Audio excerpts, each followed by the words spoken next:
147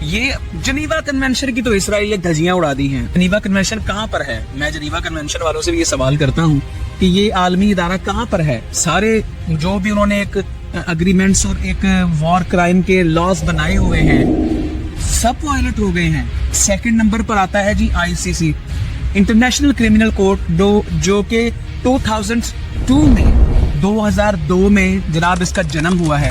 اب ہم دیکھ لیتے ہیں کہ انٹرنیشنل کرمنل کورٹ کیا کہتا ہے. According to the international criminal court article 7 اس کی 3 اہم پرنسپلز ہیں, اور جورسٹ کہتے ہیں جو قاضی حضرات ہیں کہ اگر کسی بھی پرنسپل کی وائلیشن ہوتی ہے تو یہ وار کرائم کہلایا جاتا ہے. آپ کو میں ایک اور بات بتاتا چلوں, اسرائیل انٹرنیشنل کرمنل کورٹ کو نہیں مانتا, یہ آلریڈی اس کا ممبر بھی نہیں ہے. امریکہ بھی اس کا ممبر نہیں ہے. ٹرمپ پر انہوں نے جو ہے وہ پابندی لگانے کی کوشش کی, بائیڈن نے آگے اڑا کر رکھ دیا. یہ ایک مثال بھی ہے کہ دنیا کی طاقتور ریاستیں اور پولیٹیکل لیڈرز اور پولیٹیکل کنٹریز ہیں نا, جو یہ نظام ان عدالتوں کے یہ سارے مطلب کہ یہ ادارے ان کے آگے بے بس ہیں, یہ کچھ نہیں کر سکتے, یہ صرف ہم لوگوں کے اوپر مسلط کیے گئے ہیں. اب دیکھ لیں ICC international criminal court according to the article 7 اور اس کے 3 اہم principles. The first one is distinction, the second is proportionality, third precaution. اب میں آپ کو ان کی تعریف میں لے کر چلتا ہوں کہ پرنسپل آف پروپورشنالٹی کیا کہتا ہے, کس طرح وائلٹ ہو تو مانا جائے گا کہ یہ پرنسپل وائلٹ ہو چکا ہے. پرنسپل آف پروپورشنالٹی یہ کہتا ہے کہ یہ ایسے کسی بھی فوجی مقاصد کو ناجائز قرار دیتا ہے جس میں عام شہریوں کی ہلاکتیں یعنی کہ سیولین کیجویلٹی کا تناسب بہت زیادہ ہو. یعنی کہ ایسے کوئی بھی فوجی اسٹرائک یا فوجی حملہ یہ کہتا ہے کہ جس میں عام شہری بہت زیادہ تعداد میں مارے جائیں, یہ پرنسپل آف پروپورشنالٹی کی وائلنس ہوگی. مناظر سارے آپ دیکھ رہے ہیں, یہ سب کچھ یہ پرنسپل آف پروپورشنالٹی کی بھی دھجیاں اڑا دی گئی. اب سیکنڈ نمبر پر آتا ہے جی پرنسپل آف ڈسٹنکشن. یہ کہتا ہے جی کسی بھی قسم کا فوجی حملہ جو جنگجوؤں اور عام شہریوں کے درمیان فرق کیے بغیر کیا گیا ہو, یعنی مطلب کہ آپ نے دیکھا ہی نہیں ہے کہ ادھر جی حماس کا بندہ ہے یہاں پر پوری بلڈنگ پہ بم مار دیا, آپ نے کوئی انویسٹیگیشن کی ہے, آپ نے کوئی, حالانکہ اسرائیل کے پاس ان کے پاس سیٹلائٹ میپس ہیں, ان کو پتا ہے کون کہاں پر موجود ہے. ایک بندے کا نام لے کر پوری بستی اڑا دینا, یہ جی پرنسپل آف ڈسٹنکشن وائلٹ ہو گیا. اب تھرڈ کیا کہتا ہے, principle of precaution. Principle of precaution یہ کہتا ہے آرٹیکل 7 کا انٹرنیشنل کرمنل کورٹ کا, جنہوں نے وار کرائمز کو ڈیفائن کیا ہوا ہے, پوری ایک مطلب کہ جنگ کو انہوں نے ایک لاہ عمل بنایا ہے طریقہ کار اصولوں کے مطابق. اس کا تھرڈ جو پرنسپل ہے پرنسپل آف پریکاشن, وہ یہ کہتا ہے, یہ دونوں فریقین کو حکم دیتا ہے کہ یہ عام اور معصوم شہریوں کی حفاظت کے لیے فعال کوششیں کریں. ان کی ذمہ داری ہے دونوں کو کور کرنا, بچانا, ہاسپٹلز کی کیئر کرنا, زخمیوں کی کیئر کرنا. یہاں پر سیدھے بم مارے جانے ہیں. لیں جی ICC کا بھی دھجیاں اڑا کر رکھ دی ہیں, ہیومن رائٹس کی دھجیاں اڑ گئی ہیں, یونائٹڈ نیشن کے قوانین کی دھجیاں اڑا دی گئی, جنیوا کنونشن کی دھجیاں اڑا دی گئی. یہ صرف ہم لوگوں پر لاگو ہوتے ہیں, یہ صدام حسین کو لٹکانے کے لیے لاگو ہوا تھا. امریکہ اسرائیل کا کچھ نہیں بگاڑا جا سکتا, اس میں ہر چیز وائلٹ ہو گئی ہے, ہر چیز. اب یہاں پر میں ایز اے مسلم ایک بات کرنا چاہتا ہوں کہ اللہ پاک قرآن میں فرماتا ہے کہ تم کیوں جہاد نہیں کرتے. سورہ نساء میں اللہ کہتا ہے کہ تم کیوں جہاد نہیں کرتے ان مظلوم عورتوں بچوں کے لیے کہ جو پکار رہے ہیں کہ اللہ پاک ہمیں ان بستیوں سے خلاصی دے, آزادی دے, جو ہم پر ظلم کر رہے ہیں. تم کو کیا ہو گیا ہے, تم کیوں جہاد کے لیے نہیں جاتے؟ یار ایز اے مسلم میرے سینے میں تو ایسا دل نہیں کہ میں برداشت کر سکوں. سب کچھ آپ لوگوں کے سامنے ہے, کس طرح سے میں اس چیز کو ایکسپلین نہیں کر سکتا. صحابہ بیٹھے ہوئے تھے, ایک حدیث ہے, نبی پاک صلی اللہ علیہ وسلم نے فرمایا کفار تم لوگوں پر ایسے ٹوٹ پڑیں گے کہ جس طرح کھانے کے میز کے اوپر پیالے رکھے ہو نا تو اس پر لوگ ٹوٹ پڑتے ہیں. تو صحابہ اکرام نے پریشانی کے عالم میں فرمایا کہ سرکار ہم لوگ تعداد میں کیا کم ہوں گے, اتنے ہی کم ہوں گے؟ نبی کریم صلی اللہ تعالی علیہ وآلہ وسلم نے فرمایا کہ تم لوگ کم نہیں ہوگے, تم تعداد میں بہت زیادہ ہوگے لیکن تمہارے دلوں میں وہن ڈال دیا جائے گا. اب وہن کیا چیز ہے؟ سوال کیا صحابہ کرام نے, سرکار وہن کیا ہے؟ فرمایا جہاد اور موت کا خوف اور دنیا سے محبت.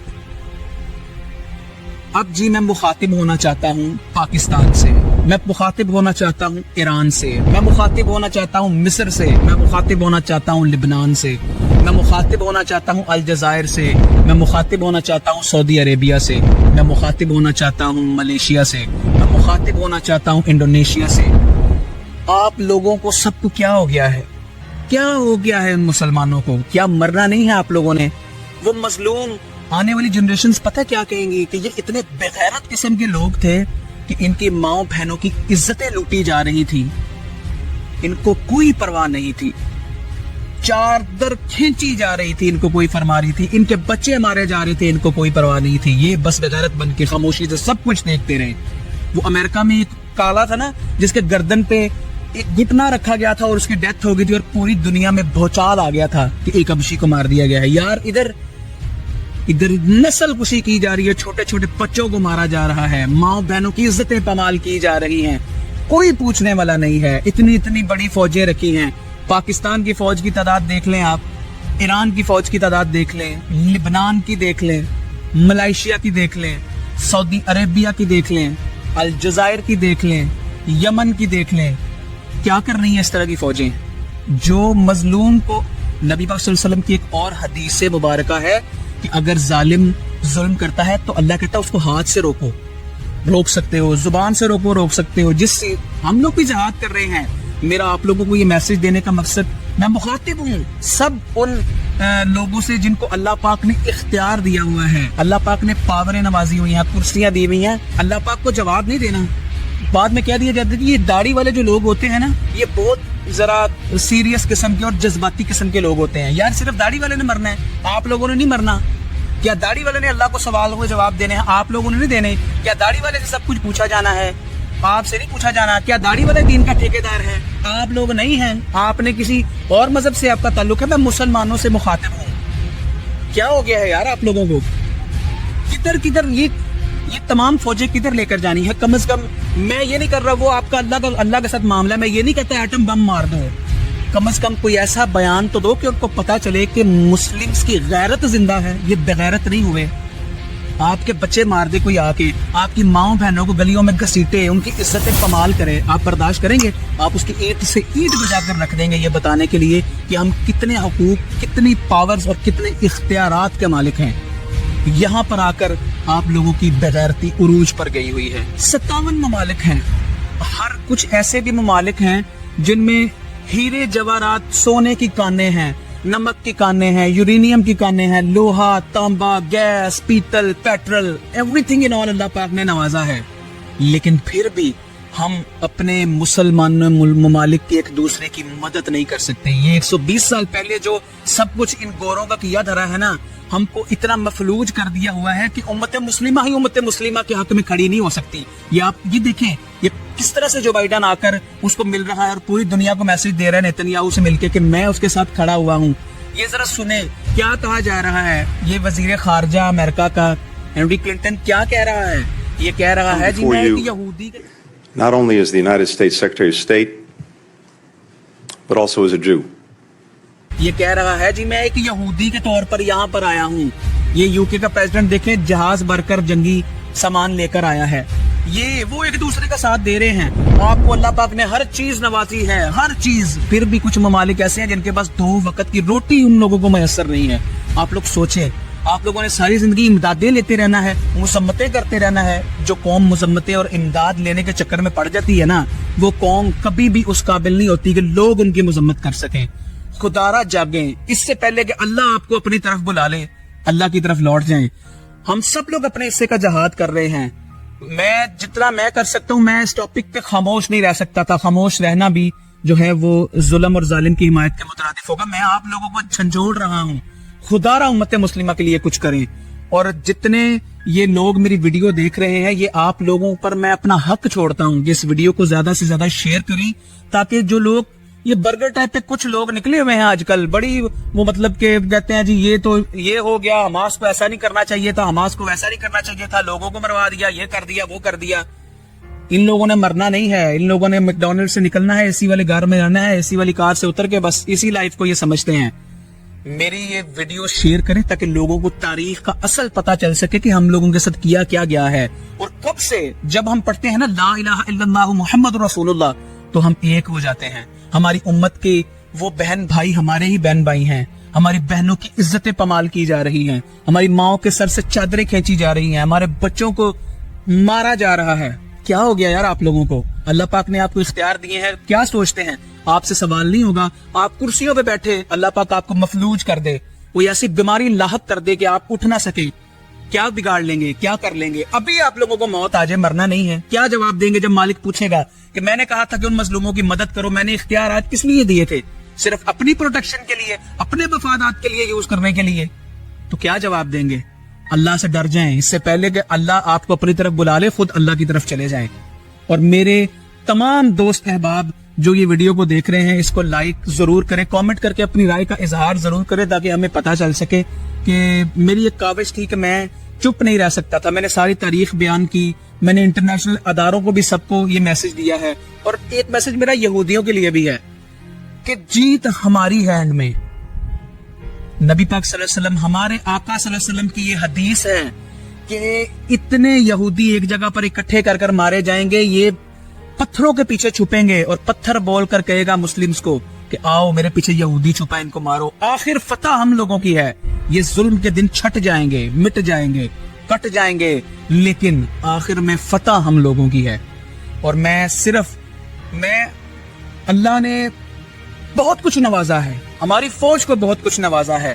یہ پاکستان کی فوج ہر جگہ پر انہوں نے مطلب کہ خونی جنگیں کی ہیں. اللہ پاک نے ان کی اتنی کاوش ہے ہماری فوج کی کہ نیوکلیئر کنٹری بنایا ہے ہم لوگوں کو, لیکن خدا را چپ مت بیٹھیں, اب پانی سر سے گزر گیا ہے, کچھ ایسا کریں کہ اللہ کو جواب دے سکیں. بس میرا آج کا یہی سارا ٹاپک تھا, یہی کہنا تھا. میرا ایز اے مسلم بھی یہی میسج تھا کہ انہوں نے آپ کی غیرت پر وار کیا ہے, اللہ کے حکم پر چلتے ہوئے اپنی غیرت مندی کا ثبوت دیں. پاکستان زندہ باد, سلامت رہیں, شاد رہیں, خوش رہیں. السلام علیکم ورحمۃ اللہ وبرکاتہ.